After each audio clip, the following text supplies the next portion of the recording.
Bom dia a todos e todas.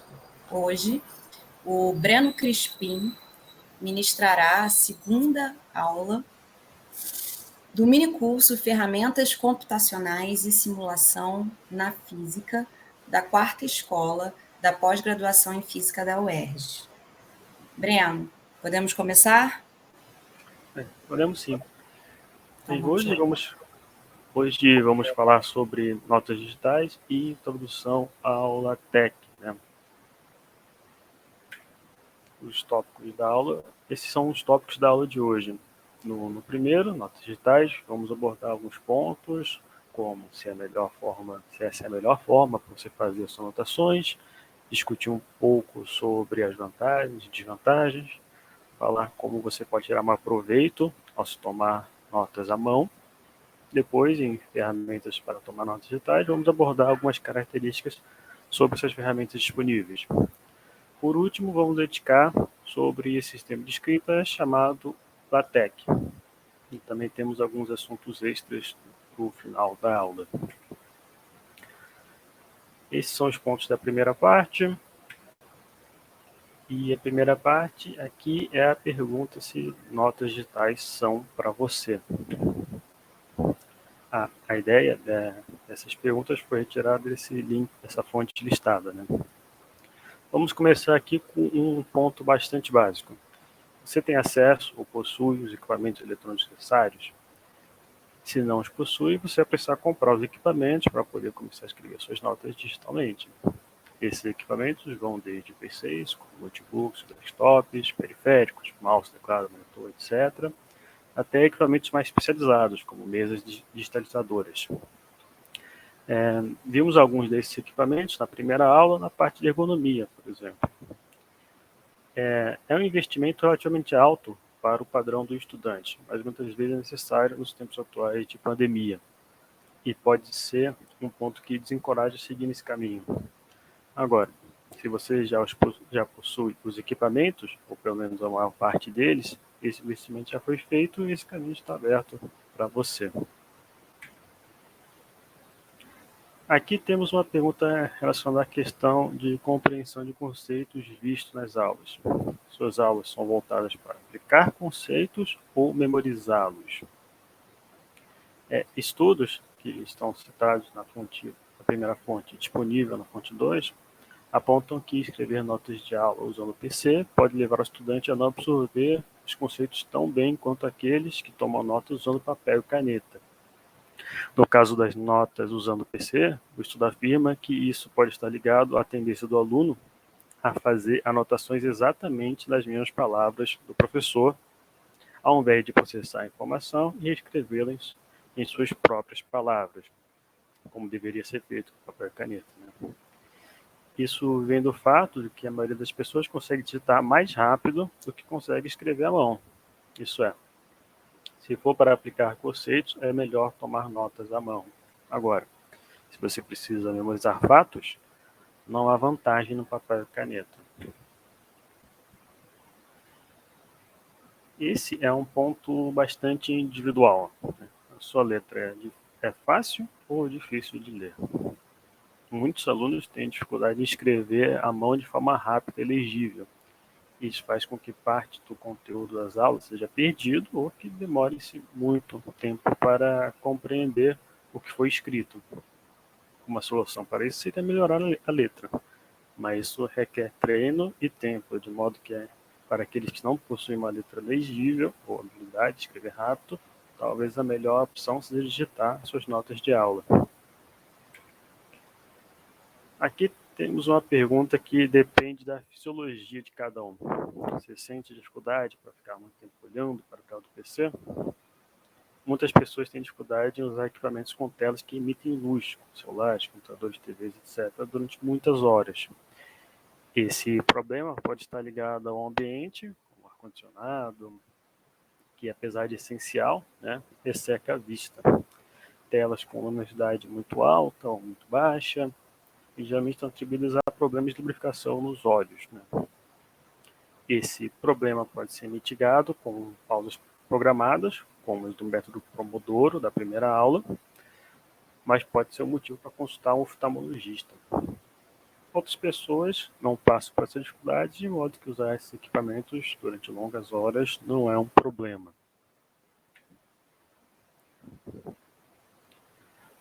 A pergunta aqui é: você precisa acessar as suas notas com rapidez? Uma das grandes vantagens das notas digitais são as opções de organização e de pesquisa de informações, pois é simples acessar o índice de conteúdo, ou criar um, procurar por autor, ano, título, palavra, etc.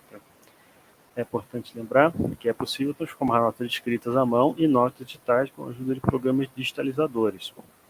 Isso é um trabalho extra, pois o processo de digitalização é manual, mas é uma opção boa para quem não quer investir em um quadro digitalizador ou tablet com caneta. Alguns aplicativos, inclusive, conseguem pesquisar palavras que foram escritas à mão, usando uma tecnologia chamada OCR, ou Optical Character Recognition. Mas, novamente, esse pode ser um ponto importante para você ou não. Nem todas as notas de aula precisam ser acessadas novamente.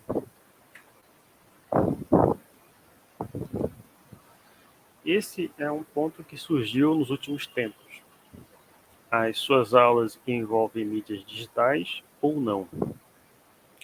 A facilidade de se criar conteúdos que vão além de texto permite que aulas sejam mais interativas e dinâmicas.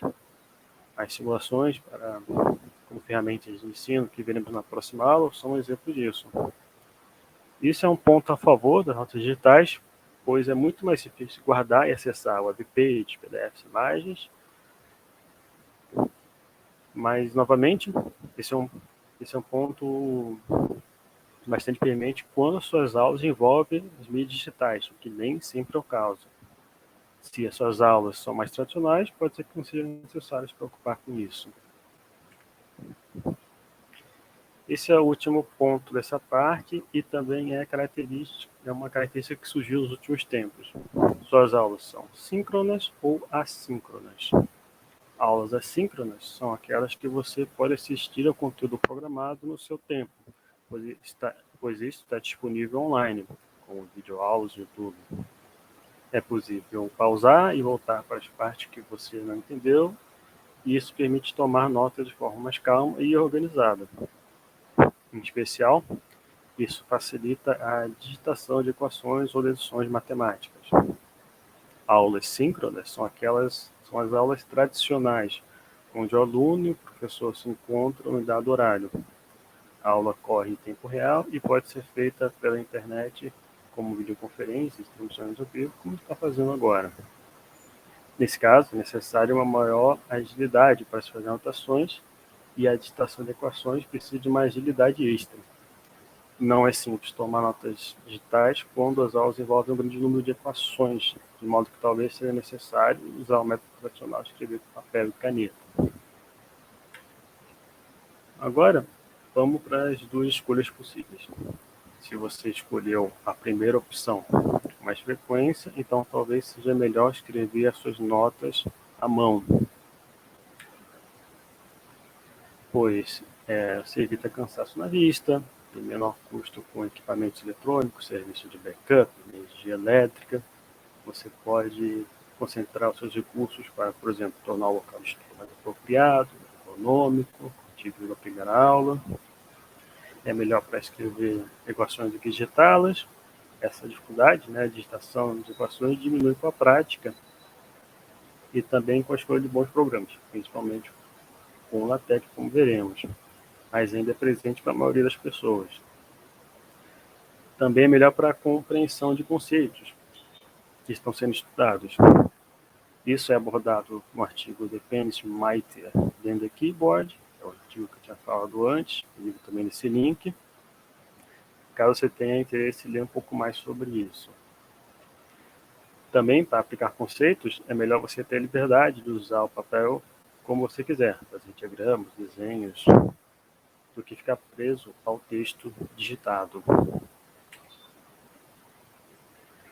Outros pontos são que você já possui a habilidade necessária, você tem uma caligrafia, suas notas são legíveis, consegue escrever com a velocidade necessária para fazer anotações durante a aula. Você vai usar essas notas apenas durante aquele curso, ou vai tomar uma abordagem mista e digitalizar as notas para facilitar o acesso futuro. O material não envolve músicas, vídeos e outros recursos digitais, de modo que não precisa se preocupar com isso, no material das aulas. Esses são os pontos gerais. Não é necessário que você satisfaça cada um deles.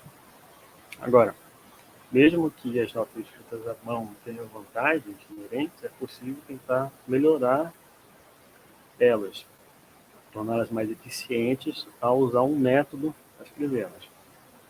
Um método que parece bem interessante é o método Cornwell. Esse método permite escrever notas de aula rápidas e eficientes, com a vantagem de que eles já ficam organizados no final. Ele também pode ser usado para tomar notas de outras formas, como livros, palestras, aulas, etc. A técnica é bem simples e começa com você pegando um papel e dividindo ele da seguinte forma, né, em 3 partes. 30%, 70% e deixando espaço a umas 5 a 7 linhas no final. Na parte principal da folha, né, é onde você vai fazer suas anotações durante a aula. Um ponto importante é que o professor vai passar a matéria usando frases completas para que você possa entender. Um erro é copiar essas frases completas, palavra por palavra. É melhor você escrever isso de forma resumida, usando apenas as ligações ou os pontos-chave. Essa é a diferença entre escrever um livro e tomar notas de aula, tomar notas durante as aulas. No passo seguinte, dentro de 24 horas, depois de tomar as notas, de preferência, você deve rever e preencher a parte tópicos. Isso seria como fazer um índice do conteúdo, ou as principais perguntas, ou tópicos daquela parte. Se alguma parte das notas de aula não fizer sentido, é melhor você voltar para o livro-texto, perguntar para os outros alunos ou para o professor. Por fim, a parte final serve para um breve resumo com os pontos mais importantes ou a mensagem mais importante, ou talvez o motivo dessa aula. Agora, qual o ganho aqui em se utilizar esse método? Essa forma de tomar notas impede que você simplesmente copie o que está sendo dito na aula. A parte de tópicos e resumos serve para você estudar as notas depois de forma eficiente, pois é muito mais rápido ler essa parte do que reler toda a explicação ou o livro base da matéria. Isso também ajuda a aumentar a compreensão do tema como um todo e facilita a revisão. Quando você for estudar para um teste ou uma prova, você já possui um registro conciso, detalhado, relevante das aulas com tópicos e pontos principais. Isso facilita você entender a matéria como um todo e também procurar informações de maneira mais rápida. Uma pergunta que pode surgir é por que os professores não escrevem notas de aula dessa forma e entregam para os alunos? Bem, o motivo é simples, não daria para aprender dessa forma. A aula é feita para que você entenda o contexto e desenvolvimento e as suas notas são como você entendeu isso. Novamente, você não precisa escrever um livro em cada curso. É claro que você pode modificar esse método de várias formas, mas mantendo a ideia principal. Por exemplo, você poderia colocar um título, enumerar as páginas ou algum outro tipo de modificação. Nas fontes listadas tem explicação mais detalhada desse método. Agora, vamos voltar para quem escolheu a segunda opção com mais frequência. Para essas pessoas, talvez seja melhor tomar as notas de forma digital. Por quê? Porque você não precisa fazer um grande investimento em equipamentos, ou está disposto a fazê-lo, né? Você quer tirar proveito da organização, com pastas, subpastas, índice de conteúdo por autor, ano, título, e pesquisas eficientes, né, por palavras das notas, título e ano também. As suas aulas envolvem materiais em webpage, PDFs, imagens, áudios, etc. E é muito mais simples de se criar um hiperlink, né, do que escrever à mão um link para depois copiar para o navegador da internet. Você também quer tirar proveito da colaboração simultânea online para construir notas de aula com outros alunos. Assim, a informação é revisada e discutida em grupo. Suas aulas são mais voltadas para a memorização de conceitos. Bem, se esse não for o caso, pode-se tentar uma abordagem mista, onde se desenvolve a maioria dos conceitos usando papel e caneta e depois passa eles para o seu aplicativo. Digitar equações é mais trabalhoso do que escrevê-las, mas você está disposto a esse trabalho extra. Com o tempo e prática, a dificuldade diminui. Algumas boas escolhas, novamente, como veremos para frente, também ajudam nisso. Por último, usar o PC e o tablet por muito tempo não é um incômodo para você. Agora que já falamos um pouco sobre os pontos gerais, vamos falar de alguns programas que podem ser utilizados para escrever notas do computador. Novamente, aqui temos uma escolha para fazer logo no início. Temos que escolher entre dois tipos de programa, mais ou menos distintos, né? O primeiro tipo são os programas o que você vê é o que você obtém, que também podemos chamar de tipo Word ou Word-like. Esses são os editores de texto tradicionais que conhecemos, como o Google Docs, o Microsoft Word, LibreOffice, o OneNote da Microsoft, o Paper, o Evernote e o Notion. A ideia deles é que você trabalha diretamente no esquema final do arquivo, com todas as escolhas de tipografia, tamanho de letras, espaçamento, etc. Local de imagem, de numeração, com imagens de referência, precisam ser feitas durante a escrita do conteúdo do seu trabalho. Esses programas melhoraram consideravelmente nos últimos tempos, né? E possuem algumas vantagens realmente boas, que vamos ver a seguir. Agora, o segundo tipo de programa é o que você vê, é o que você quer dizer. São os programas do tipo TextMaker, TextStudio, Lynx, Overleaf, são programas baseados em LaTeX, né, basicamente aqui. Esse tipo de programa pode ser visto como possuindo duas etapas. A primeira etapa consiste em escrever o conteúdo do seu trabalho usando a linguagem LaTeX. Já na segunda parte, esse arquivo é compilado com o programa, com o LaTeX, que utiliza o seu código para formatar o texto na estrutura de impressão ou de apresentação final. Mesmo esse processo sendo feito pelo computador, ainda é necessário fazer certas escolhas enquanto você escreve o seu texto, como, por exemplo, para se fazer referências a imagens, equações. Mas aqui você só precisa nomear o elemento que você quer fazer referência, pois o próprio programa se encarrega de colocar uma referência correta toda vez que você precisar. Existem alguns programas que combinam o LaTeX com o sistema Word-like, né, o Word. Esse suporte ele pode ser total, como no caso do Lynx, ou parcial, como no caso do Notion. O suporte total é atingido, pois é necessário instalar a distribuição de TeX ou LaTeX no seu PC. E o suporte parcial geralmente é integrado e não precisa de nenhuma instalação extra. Na página do curso estão alguns links de vídeos que falam sobre o Lynx, já que eu não vou abordar mais profundamente sobre ele.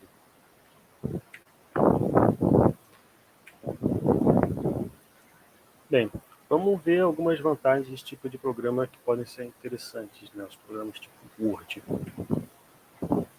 Primeiro, esses programas são simples e rápidos de serem usados. Depois que você instala, ou não, se for online, e abre o programa, você já está pronto para começar a escrever o seu trabalho. Não é necessário nenhum passo adicional. Outro ponto é que inserir mídia nesses programas é bem simples. Como podemos ver pelo vídeo, basta selecionar a mídia, né, no programa ou arrastar ela de uma pasta para inserir no texto. Alguns programas permitem que essas mídias sejam embutidas e reproduzidas de forma nativa, né, dentro do próprio programa. Inclusive, o vídeo anterior foi gravado diretamente no PowerPoint, usando a função de gravação de tela. Essa função permite gravar uma parte selecionada da tela e inserir ela na apresentação, também sendo possível fazer pequenos cortes de vídeo. É uma ferramenta realmente prática. Outra vantagem é a integração com celulares e tablets. Quase todos os programas listados possuem algum tipo de suporte para esses equipamentos. Isso significa que a leitura do conteúdo nesses periféricos é mais simples e pessoas que não possuem PC podem utilizar esses programas sem grandes limitações. A cooperação com outras pessoas é mais simples também, pois é possível compartilhar o arquivo com outras pessoas que podem editar em tempo real, como o Dropbox Paper, disponível na fonte, e também o vídeo, né? Isso abre a possibilidade de várias pessoas usarem o mesmo arquivo para tomar notas de aula, como me foi falado, e essa integração também ocorre quando você utiliza o mesmo programa em diferentes dispositivos. Como eu tinha falado antes, o Notion possui um suporte parcial ao LaTeX dado pelo KTEX. As informações sobre essa integração estão no link da página do curso, normalmente, mas podemos ver rapidamente como é que isso funciona. O Notion ele funciona basicamente como blocos, né, que possuem diferentes funcionalidades. Pode ser blocos de título, blocos de imagens, ou blocos especiais. Um desses blocos especiais serve para escrever equações. Existem algumas formas de fazer isso e você pode escolher a que é melhor para que você melhor se ajuste. Aqui temos a criação de um bloco usando a função /math e depois escolhendo a opção block equation. Tudo que foi escrito no bloco, usando as funções de LaTeX suportada pelo KTeX, vai ser exibido de forma correta. Outra forma de adicionar equações é introduzir equações dentro do seu texto. A primeira é usando o mesmo comando da parte anterior, mas escolhendo a opção Inline Equation. E a outra forma, como é mostrada nesse vídeo, é escrever a equação entre os símbolos de cifrões duplos. Também temos um exemplo aqui de um vídeo que toca automaticamente dentro da sua página do Notion. É outra forma de integração. Uma terceira forma é usar o comando Ctrl ou Command Shift E, como aparece no vídeo. Também é simples de se editar equações depois que essas equações já foram escritas, né? Para isso, basta clicar na equação ou selecionar com a barra que vai aparecer o menu para você poder editar ela. É realmente bastante simples. Um dos pontos fortes dessa integração é que o KTeX oferece um suporte bastante amplo de funções e comandos do LaTeX. A lista de recursos pode ser encontrada no link do Notion, disponível na tela, ou na parte de funções suportadas do KTeX. Vamos ver algumas delas, já que essas são as mesmas que vocês vão usar no LaTeX. O comando LaTeX começa com uma barra para a esquerda, note que ela é o contrário da barra usada geralmente no Notion, e as letras gregas em LaTeX começam com essa mesma barra, né, e depois o nome da letra em inglês. Se quiser a letra maiúscula, basta colocar a primeira letra do nome da letra em maiúsculo, né? Você pode ver pelo alfa maiúsculo, alfa minúsculo, beta maiúsculo. E aqui temos uma lista bastante incompleta de algumas letras gregas, né? Para compor as equações é necessário usar outros símbolos matemáticos. Aqui temos alguns, mas todos eles são suportados pelo LaTeX.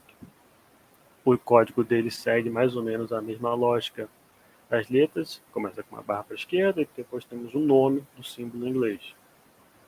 Alguns códigos são diferentes, mas possuem uma lógica no nome, como é o caso do /int de integral e o /int de integral dupla.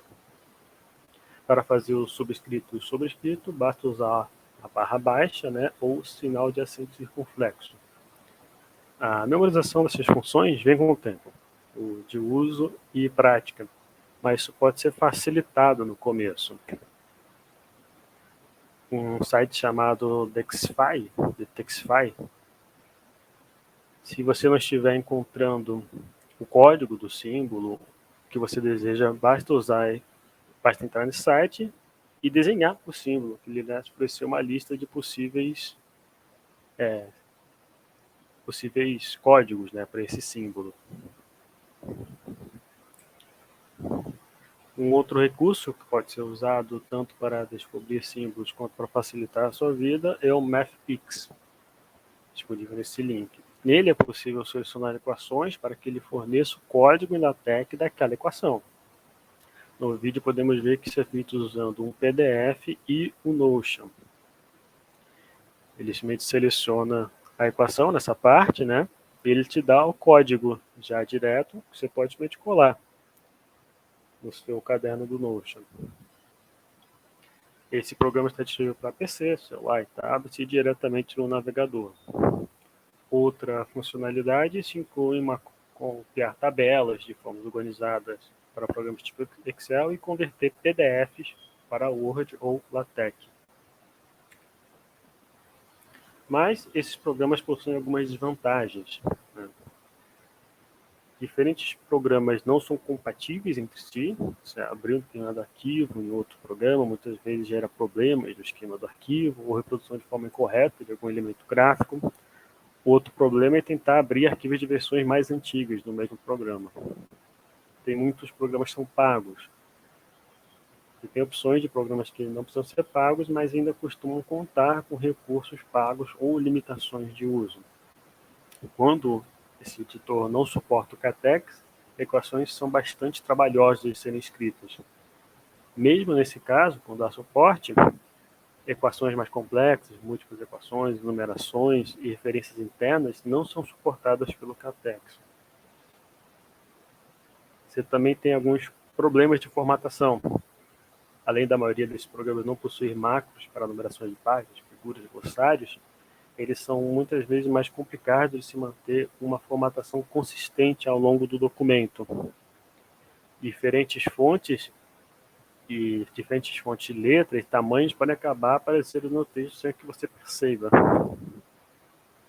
Bem, agora vamos ver alguns pontos sobre a escrita de notas usando o LaTeX. Aqui temos algumas vantagens e desvantagens de usar o LaTeX.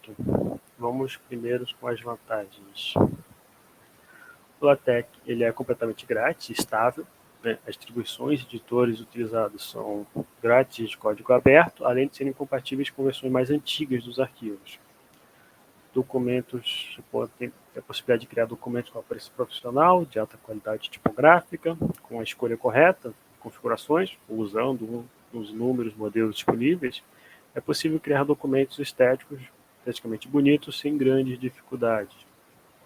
Você também tem acesso a diferentes padrões científicos. Muitas revistas científicas disponibilizam modelos com a formatação exigida, facilitando a produção de textos científicos. Essa adaptação pode ser feita só no momento de envio do arquivo ou pode trabalhar diretamente nesse pacote, mas usando opções diferentes, como de pré-print, que são melhores para leitura e verificação.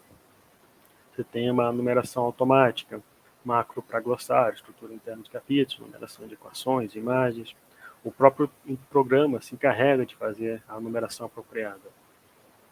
Você também tem uma facilidade de usar bibliografias, usar e formatá-las.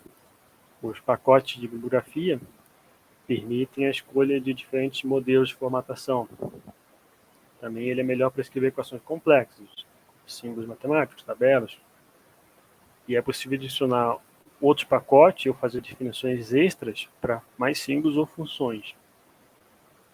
Ele é melhor para trabalhar com documentos grandes, né, com várias seções, partes, imagens, pois o arquivo onde se trabalha é somente o código-fonte. Também é possível fazer comentários internos, que não são levados para o PDF final, com anotações e comentários específicos sobre parte do código. Isso é bastante útil para facilitar a leitura do código no futuro. Além disso, esse código-fonte consiste de texto puro, então não tem problema de acabar se corrompendo. Ainda assim, temos algumas desvantagens, né? O LaTeX ele é diferente do que se conhece usualmente, né? É um novo ambiente de trabalho para quem não tem nenhum conhecimento prévio de programação, de modo que pode se demorar um pouco para se familiarizar. Outro ponto é que se não existe um modelo para o que você quer fazer, então pode ser complicado de se criar um. Criar modelos de documento LaTeX exige um conhecimento mais profundo e pode ser bastante trabalhoso. Infelizmente, adaptar um modelo que já existe é relativamente simples. e existem muitos modelos disponíveis na internet. Trabalhar em conjunto com outras pessoas necessita que todos conheçam a linguagem, isso é uma limitação mais ou menos relevante na nossa área. E, por fim, resolver problemas no código pode ser bastante demorado e trabalhoso. Mas bem, mesmo com esses pontos negativos, o LaTeX ainda é amplamente usado no meio acadêmico para comunicação, publicação de documentos científicos, como livros e artigos, e em várias áreas diferentes. Não somente na física, como na matemática, ciência de computação, engenharia, química, entre outros. Bem, vamos entrar agora na parte do LaTeX. Agora que vocês já sabem um pouco sobre as vantagens e desvantagens do LaTeX, podemos começar a nossa breve introdução. Vamos começar com o que você precisa, né? No LaTeX, você trabalha diretamente no código-fonte, como nesse exemplo da imagem. Aqui só temos as informações que você quer passar para o leitor, textos, equações, e as definições gerais do documento que você quer gerar. Quando você coloca para rodar ou compilar o arquivo, o programa vai gerar um outro arquivo gráfico, geralmente um PDF, que contém o que você quer dizer e seguindo as instruções que você colocou no código-fonte. Mas o ponto aqui é como se passa de um para o outro. Quais são os programas que eu preciso instalar para fazer isso? Você vai precisar basicamente de 3 programas diferentes, que é um visualizador de PDF, um compilador e um editor de texto. Vamos ver quais opções nós temos aqui. Na parte de visualizador de PDF, essas são as opções de programas mais comuns. Cada link aqui leva para a página do programa para você poder fazer a instalação. É importante notar que se você não precisa de nenhum recurso mais avançado no seu visualizador, o ideal é usar um leitor de PDF simples ou mais leve para o seu PC, como o Fox Reader.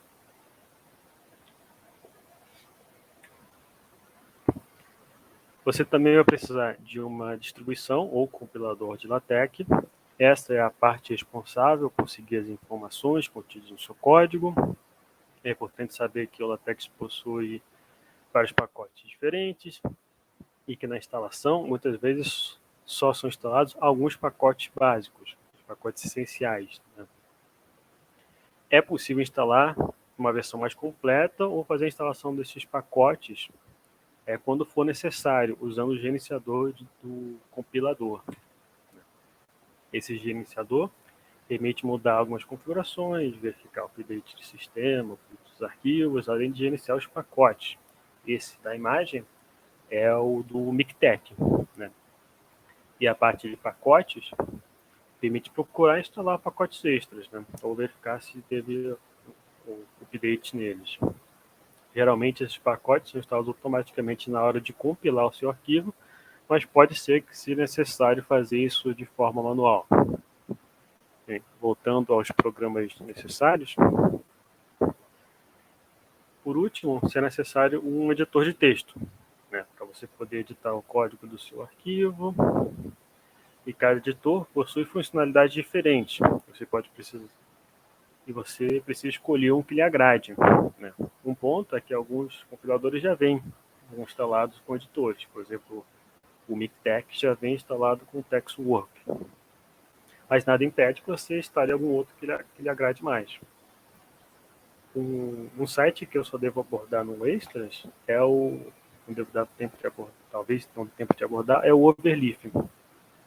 Ele funciona basicamente com esses 3 programas juntos, só que com a vantagem de ser online. Você pode escrever seu código na LaTeX, compilar e visualizar o PDF diretamente nele. Além disso, o site é bastante completo em termos de material sobre LaTeX, material e modelos, né? Agora, só precisamos compilar o nosso código, né? Vamos à estrutura básica, alguns exemplos de código LaTeX. Bem, aqui eu irei usar o programa chamado TextWorks. pois ele possui uma interface bastante limpa, né? Outros programas podem ser melhores para usuários mais avançados. Esse é o primeiro exemplo que nós temos. Ele foi retirado parcialmente do site do Overleaf, está disponível no link ali em cima. Aqui, se você instalar os programas necessários, colocar esse código, abrir o programa, colocar esse código no programa e apertar o botão verde, né, no canto superior, você vai compilar o seu arquivo e vai obter o PDF da direita, né, como resultado.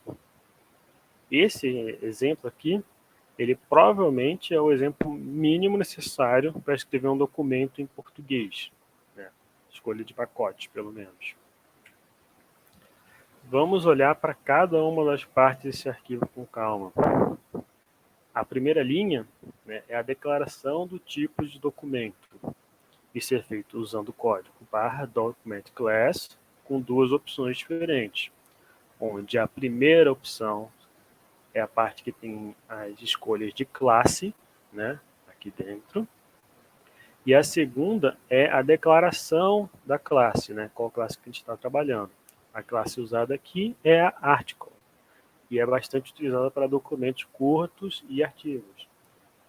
Na parte de opções, né, nós temos tamanho de letra, né, aqui temos 10 points, 11 pontos, 2 pontos. Também temos o tamanho do papel, que pode ser A4, letter paper, ou o número de colunas, como one column, two column. Mais opções podem ser encontradas na documentação dessa classe, que também está disponível na internet.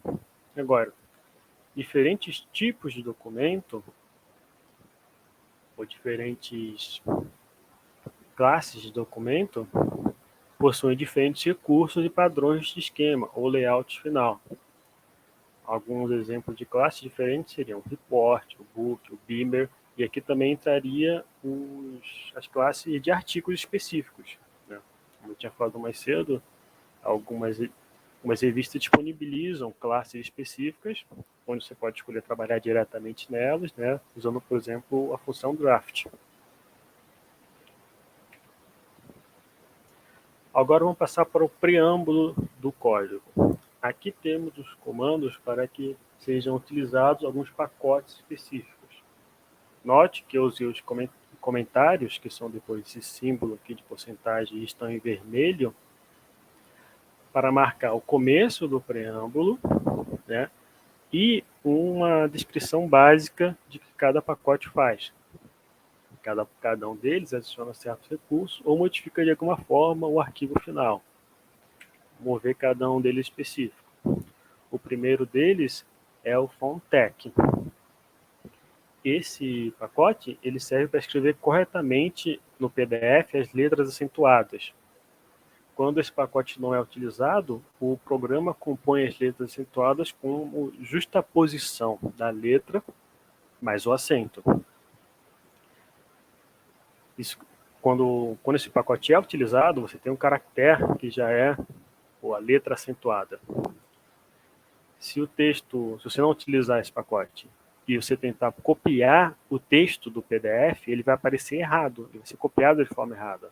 Por exemplo, você tem um A acentuado, você copiar ele, vai aparecer como um acento e o A do lado.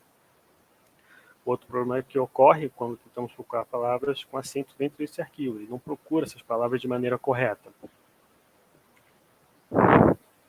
O próximo pacote é o Babel, com a opção em português, né? Ele serve para traduzir os elementos como o abstract para resumo, o content para conteúdo, e também adiciona regras de higienização, ou de quebra de palavras, né, para o português. O Alphanet ele permite definir regras de quebra de palavra caso sejam necessários. Ele também é bom para impedir que siglas sejam separadas, pois esse código aqui embaixo que impõe uma regra aqui para matemática e recuperar, ele também pode servir para você colocar uma sigla e impedir que ela seja quebrada no decorrer do texto. Essa é a ideia básica do LaTeX. Se você quer uma funcionalidade extra, algum tipo de opção, tipografia específica, você pode procurar na internet e adicionar os pacotes necessários para tal. Agora vamos para o que realmente é o documento, né? Os comandos /begin document e /end document marcam o começo e o fim do seu código. Aqui dentro está todo o texto, equações, alguns elementos textuais e marcações que você quiser. Novamente, vamos ver o que temos aqui, parte por parte. Primeiro temos o comando table of contents. Ele faz com que seja impresso no PDF um índice com os capítulos e subcapítulos que foram definidos no arquivo. Aqui temos duas seções, como indica na imagem. Uma section aqui embaixo e uma segunda seção aqui embaixo. Se você fizer modificações no nome das seções e recompilar o arquivo, o índice é automaticamente modificado. O mesmo ocorre se forem adicionadas outras seções ou subseções. Para adicionar subseções, basta adicionar um sub, né, de modo que o comando /section vira /subsection. Existem mais comandos para fazer essa organização e outras classes de documento podem ter outros elementos desse tipo. No article, que é a classe que a gente está utilizando, o nível mais alto de organização é o section. Mas outras classes, para documentos mais longos, como book ou report, utilizam o /chapter como ponto mais alto na estrutura de seções. Também é possível fazer com que uma determinada seção não apareça com número. Para isso, basta adicionar um asterisco depois do comando. Outra possibilidade é fazer modificações em como as seções são enumeradas. Por exemplo, mudar de algarismos arábicos para romanos, mas isso necessita de pacotes extras. O próximo comando é o /vspace 2 centímetros. Ele serve para adicionar 2 centímetros de passo vertical, por isso V, entre o índice, né, e o próximo elemento, que é o resumo. Isso porque ele foi colocado entre o Table of Contents e o Begin Abstract, né, que é o nosso resumo. Note que eu coloquei um comentário para indicar o que esse comando faz. Essa é uma outra opção de formatação fina no LaTeX. É possível adicionar, retirar espaço entre alguns elementos usando esse tipo de comando. Para retirar espaço, né, pode escrever coisas como menos 2 centímetros ou menos 1 centímetro. Bem, note que esse tipo de ajuste nem sempre é possível, porque depende um pouco dos elementos que você está trabalhando, né? Isso é uma das coisas que você pode fazer você tem um template que você pegou na internet e quer modificar alguma coisa de maneira fina, né? Diminuir ou aumentar o espaço entre alguns elementos. O próximo elemento aqui é o abstract, ou resumo, né? Note que esse ambiente é diferente das seções porque ele possui um início e um fim, como na função document. Tudo que você escrever entre essas duas partes vai ser adicionado ao texto do resumo.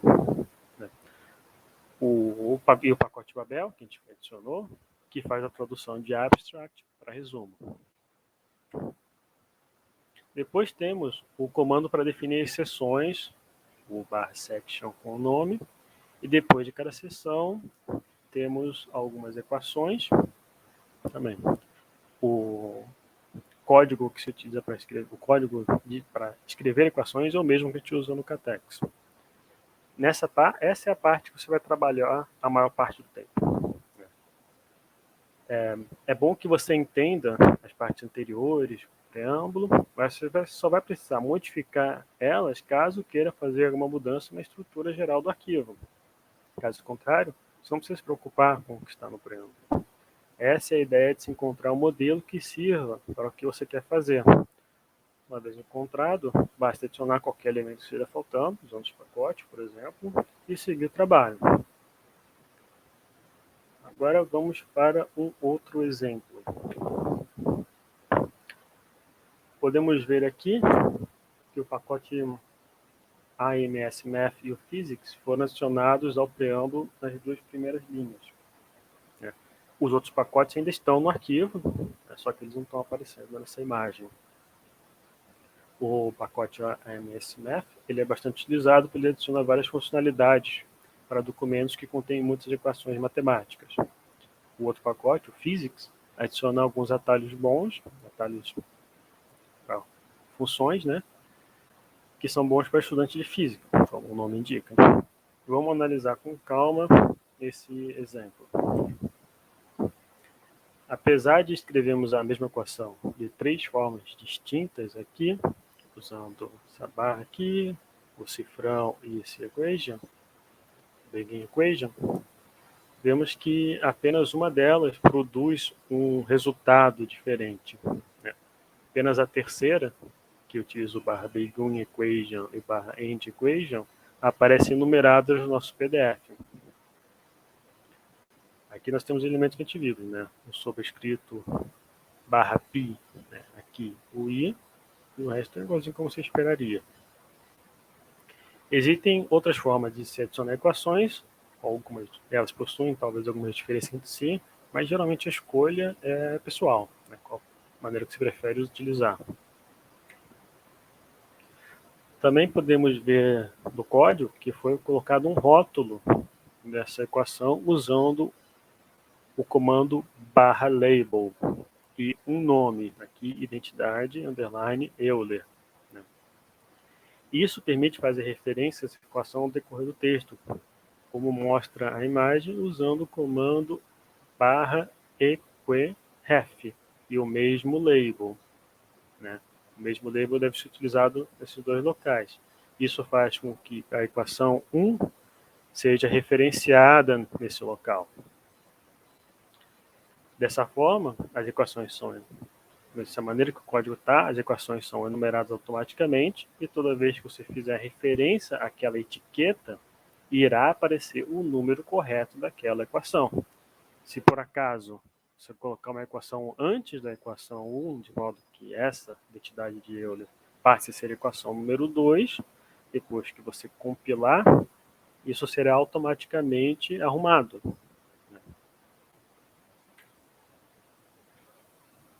Nesse outro caso da escrita de equações, temos que múltiplas linhas de equações estão sendo tratadas como uma só.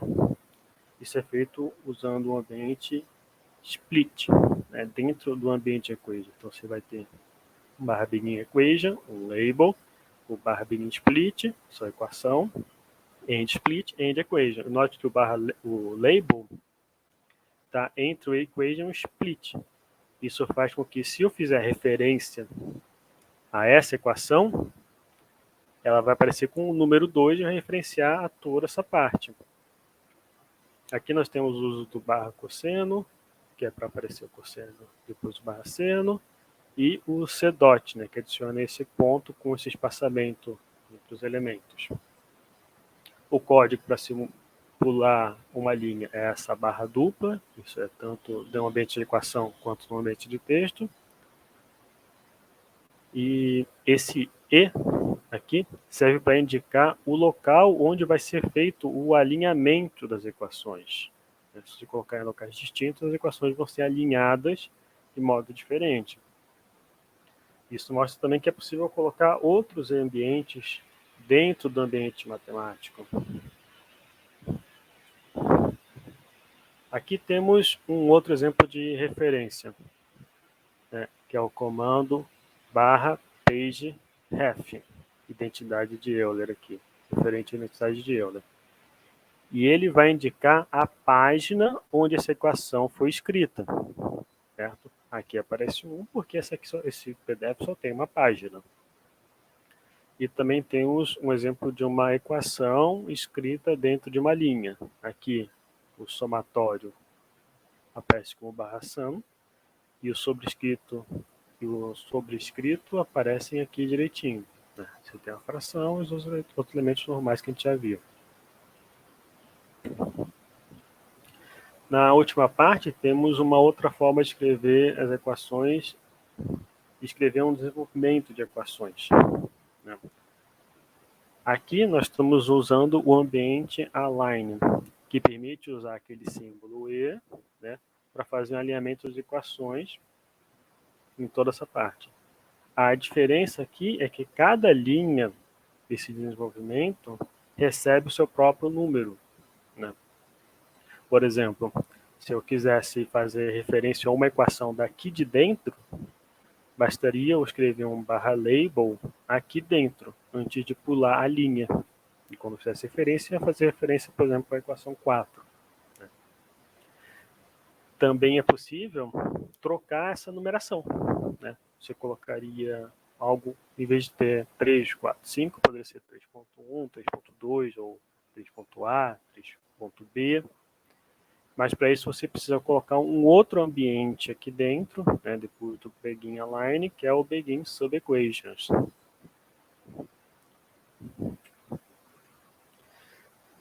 Também temos, nessa mesma parte, também temos o uso de um comando do pacote physics. Né? Podemos ver que nas equações do PDF, aqui, o parênteses seguem o mesmo tamanho dos elementos aqui dentro. Em vez de ter seu tamanho normal, ele tem um tamanho aumentado, né? Normalmente seria desse tamanho.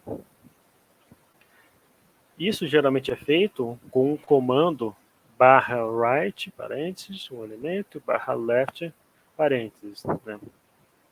Mas, graças ao pacote physics que a gente adicionou, isso simplesmente vira o /qty, parênteses. Bem mais resumido esse comando, né?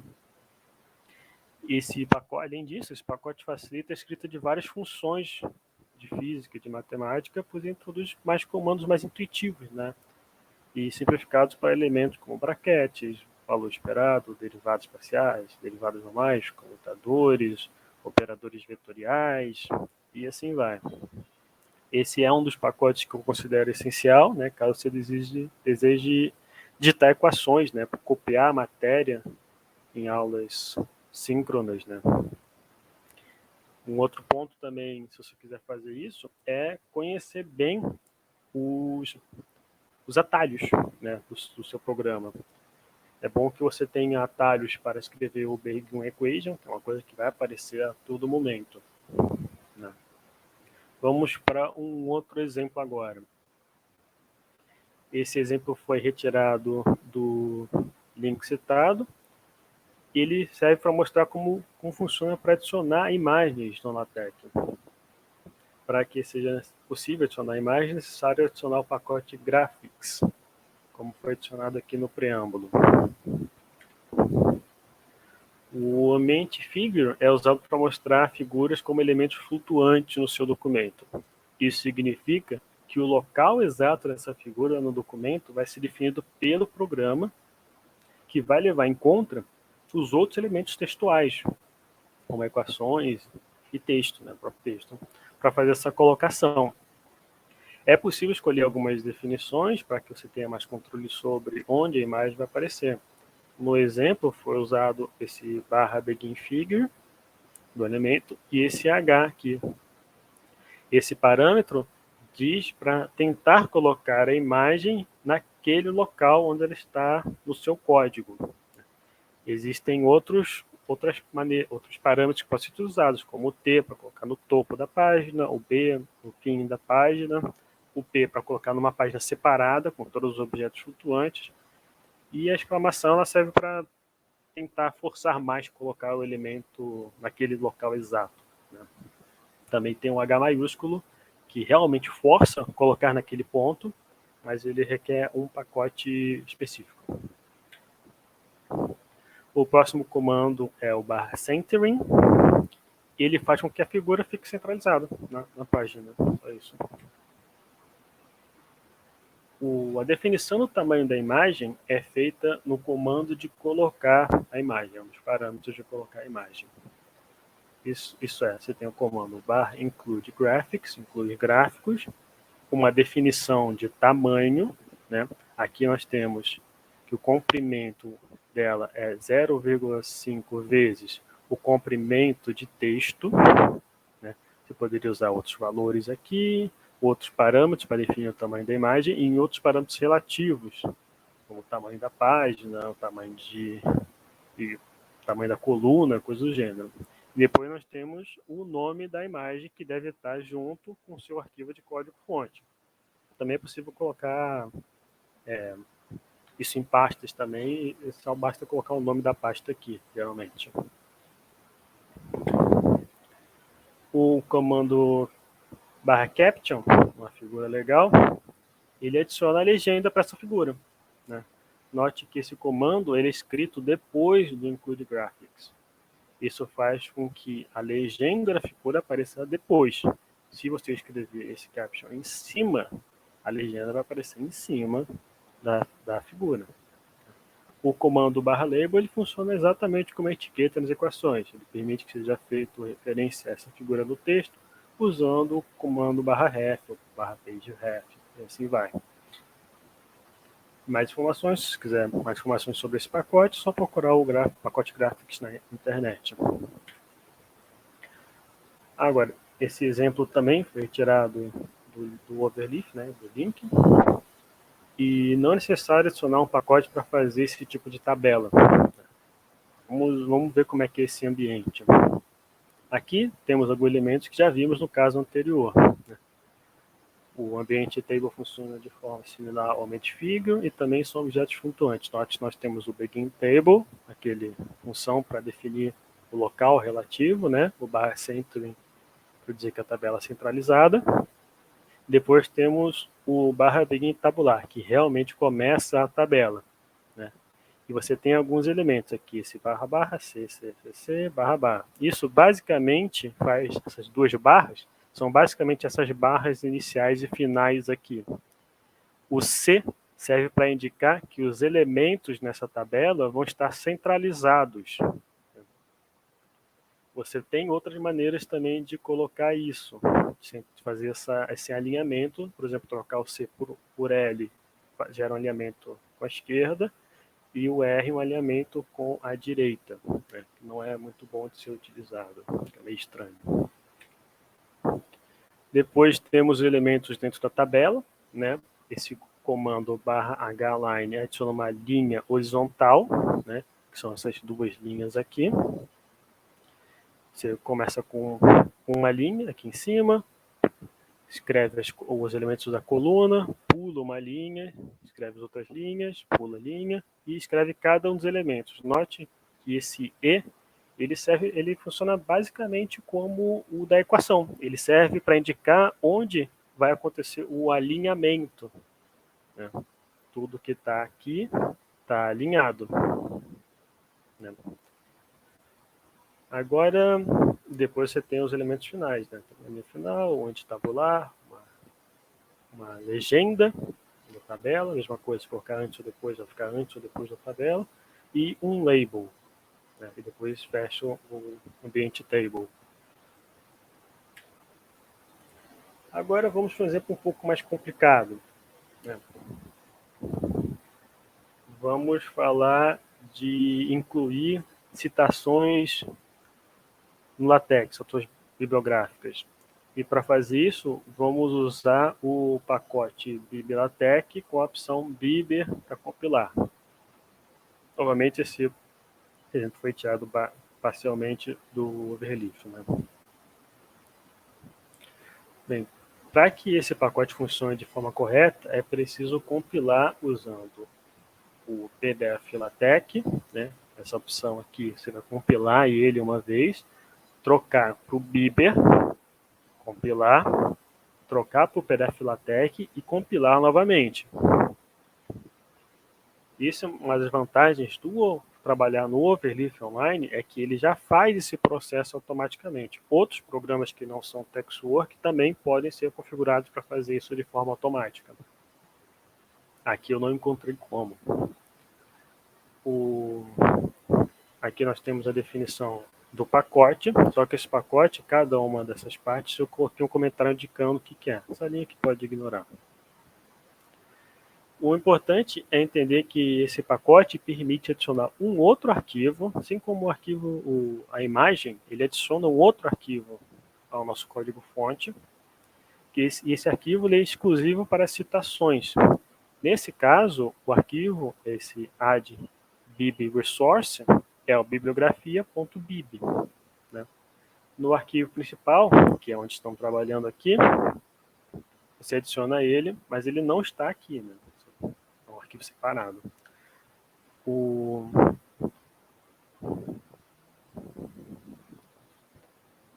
No arquivo principal, nós só temos as definições do estilo de citação e ordenamento das citações, também citações feitas dentro do texto. Né? O primeiro é feito com esse parâmetro style, aqui, e nesse código eu fiz uma coisa que é muito comum em templates LaTeX. Eu adicionei 2 estilos diferentes, só que um deles está comentado, ele não está sendo lido pelo compilador. Se você quiser trocar de um para o outro de maneira rápida, basta tirar o comentário e comentar o outro. Né? Vamos ver o que cada um deles faz. No estilo que está sendo usado, que é o draft, né, as citações aparecem usando a mesma etiqueta que é usada no comando /cite. Né? Por exemplo, aqui você tem o /cite Feynman 2015, e a maneira que ela aparece aqui é exatamente essa, né? E nas referências também. Isso facilita muito você escrever as suas notas, né? Porque a opção que a gente geralmente lê é com números. E isso é produzido pela opção Style, aqui eu troquei o comentário, né? Pelo Style Numeric. Esse estilo produz as citações somente com um número. Sendo que você ainda tem que saber esse daqui, o tag, né? Para poder fazer a escrita do seu arquivo. Por isso que esse formato aqui ele é mais para você leitura. O outro draft é melhor para você trabalhar nele. A função que para escolher a ordem em que aparecem os itens é o sorting YNT, e faz com que as referências sejam organizadas por ano, nome e título. Aqui só tem uma, então não tem muita importância. Por último, não podemos esquecer, né, que você tem um comando de aparecer, de citar bibliografia. Note que ele é diferente do de citar equações, o citar equações de /ref, e aqui é o /cite. E temos que colocar um comando, que é o /print bibliography, que é o comando que faz com que imprima, seja impressa no nosso PDF, a bibliografia. Né? Agora vamos olhar para o arquivo da bibliografia especificamente. Né? Esse é o arquivo da bibliografia. Né? Eu abrindo aqui no TextWorks, o bibliography.bib, que você tem a definição do elemento bibliográfico, que no caso é um livro, que tem o tag, que é aquele que a gente usa durante o texto, e as informações biográficas, autor, publicado, publisher, título, ano, algumas informações numéricas, aquelas outras informações de número que referenciam o livro. Poderia ter, por exemplo, o link do archive e outras informações do tipo.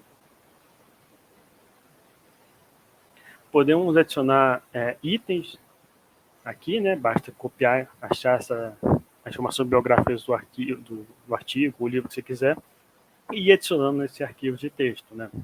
Existem vários sites que você pode obter essa informação, inclusive o próprio archive, né?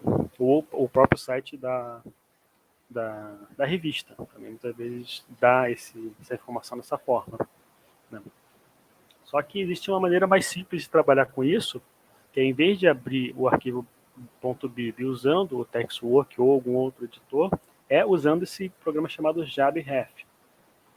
Ele é um programa aberto, de código aberto, né, bastante simples, e ele permite abrir esse arquivo de texto com uma interface mais completa. Né? Também é possível usar o Mendeley também faz isso, mas eu achei o JabRef mais simples e intuitivo, porque ele permite abrir cada arquivo bib de maneira separada. Né?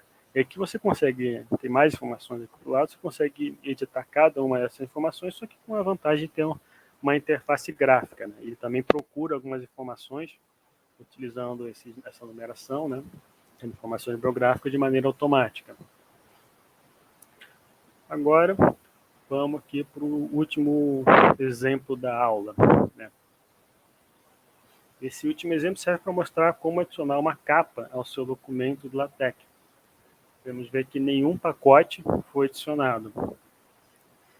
A ideia aqui é usar o comando /make_title para criar a capa segundo os elementos que foram preenchidos no preâmbulo do seu arquivo. Pode-se ver que antes de iniciar o documento, eu declarei o título usando o /title aqui, primeiro documento. Também declarei o autor, né?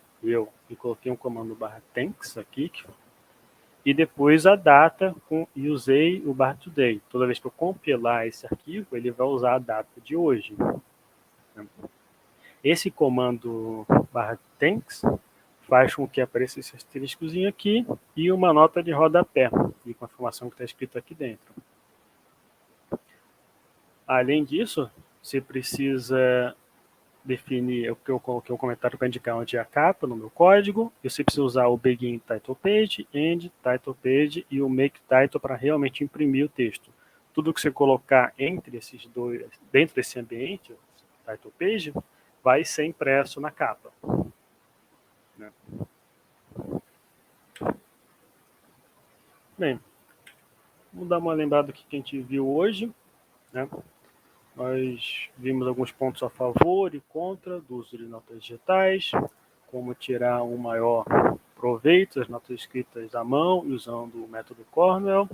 Também vimos algumas funcionalidades dos programas que estão disponíveis hoje, algumas funcionalidades interessantes. E sobre o LaTeX, vimos sobre o seu funcionamento básico, preâmbulo, adicionar pacotes, algumas opções. Vimos um pouco da lógica dos comandos, né, como é que eles funcionam na matemática, na sua organização textual.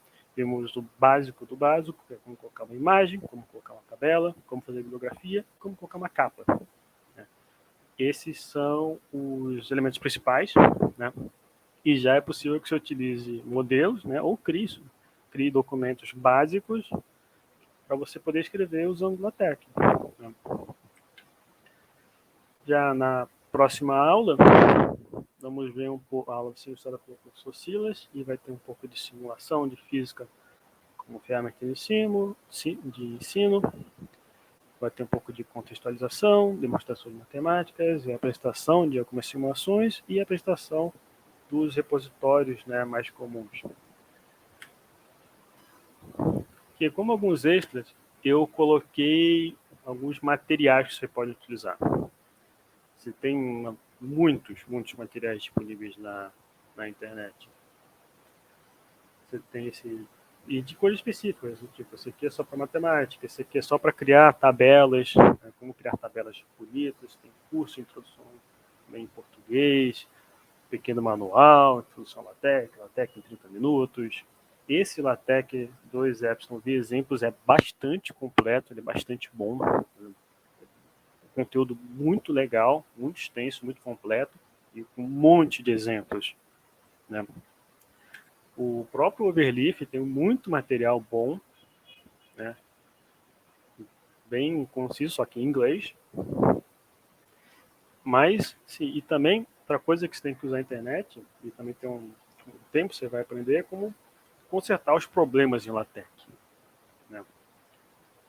Primeiro, assim, é importante que você tente consertar o erro assim que ele apareça. Não continue a escrever o seu código enquanto você não consertar o erro. Os erros mais comuns são os typos, erros de digitação. Sempre verifique as últimas linhas do código que você escreveu. Uma coisa que eu gosto de fazer quando tem algum problema numa equação muito comprida e eu não consigo identificar ele, é ir comentando linha a linha, né, ou o contrário, comentar tudo e depois ir tirando linha a linha para isolar, porque você pode ter errado um caractere e a sua função não fechar, não compilar direito. Né. Outro ponto são os erros em pacotes, né? Você adicionou um pacote e deu algum problema, o arquivo não está mais rodando, e geralmente é verificar o último pacote ou verificar se existem conflitos entre os pacotes que você adicionou. Algumas coisas você acaba nem percebendo, por exemplo, existem mais de um pacote para adicionar cores, né? Diferentes maneiras de escrever cores no LaTeX. Se você acaba adicionando os dois pacotes, dá erro. Né? Ou se você tenta escrever, em um dado momento, a cor de uma maneira que não é aquele pacote, dá erro também. Outro ponto são alguns erros que persistem, você conserta o erro e não conserta. Uma coisa que você tem que fazer é limpar os arquivos auxiliares. Quando você compila o seu arquivo, ele vai gerar vários outros arquivos ali internos, né? Por exemplo, quando você compila o Bieber, lá de bibliografia, ele vai gerar um outro arquivo auxiliar que estão as bibliografias de forma organizada lá, só que você não precisa se preocupar com ele. E se você tiver um problema, consertar e não resolver, às vezes os problemas estão nesses arquivos e não foram recompilados. Então você exclui eles e obriga o programa a gerar arquivos novos. Uma outra coisa que acontece bastante, você escreveu várias equações, usou vários labels e aparece que as equações estão com numeração errada, como você referencia elas. Pode ser que você utilizou o mesmo label em mais de um lugar. Quando o LaTeX vai lendo, ele vai subscrever, né? Ele vai trocar o label para o label o último label que foi utilizado, né? A última numeração. E se você tiver vários erros que aparecem ao mesmo tempo, comece pelo primeiro. Pode ser o caso que esse erro está gerando os outros. Né? E em qualquer tipo de erro, sempre é possível você entrar nesse site, que é uma comunidade sobre LaTeX, e consultar o código do erro que as pessoas estão falando, ou procurar o erro no Google. Né? É muito provável que alguém já tenha tido esse erro. Se não, cara, parabéns. Você conseguiu fazer um erro novo no LaTeX. Né? Isso é impressionante. Sim. Também temos aqui os pacotes de outras classes que eu não tive tempo de falar. Esse BA Poster, que é uma classe para fazer curso de conferência. O Beamer, que é uma classe para criar apresentações, que é ideal quando você tem muitas equações, e o TIX na opção Feynman, que ele é feito para fazer pacotes, para fazer diagramas de Feynman, né? Esse é um pacote. O TIX ele serve para fazer diagramas, né? Fazer imagens e tudo mais. O Feynman é a parte que possibilita fazer os gráficos de Feynman. E, por último, aqui temos o site do professor Luiz Fernando, que ele tem um modelo de monografia, né, utilizando o LaTeX. E aqui nós temos o link do modelo.